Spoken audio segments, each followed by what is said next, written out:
విశ్రాంతి ఉద్యోగుల పెండింగ్ బకాయిలు 1000 కోట్లు విడుదల.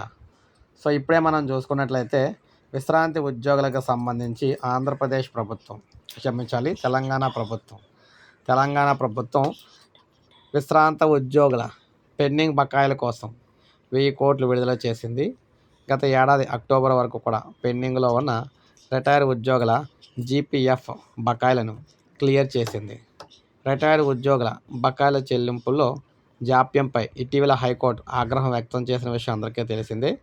ఈ నేపథ్యంలో రాష్ట్ర ప్రభుత్వం ఇప్పుడే 1000 కోట్లు రిలీజ్ చేయడం అయితే జరిగిందనమాట. సో మ్యాక్సిమం అవకాశం ఉన్నంత వరకు కూడా ఉద్యోగ పెన్షనర్లకు సంబంధించి వారి బకాయిలు ఏవైతే ఉన్నాయో అవి తీర్చేందుకే ప్రయత్నిస్తున్నామని, తొందరలోనే ఉద్యోగ పెన్షనర్లకు సంబంధించి బకాయిలు అయితే క్లియర్ చేస్తామని చెప్పేసి ప్రభుత్వం అయితే తెలియజేస్తూ ఉందన్నమాట. సో ఈ విధంగా ఎట్టకేలకు ఉద్యోగులకైతే అంటే మనకి పెన్షనర్లకైతే శుభవార్త అయితే చెప్పిందనమాట. సో ఇది మనకు అప్డేట్. ఒక లైక్ చేయండి, సబ్స్క్రైబ్ చేసుకోకపోతే మన ఛానల్ సబ్స్క్రైబ్ చేసుకొని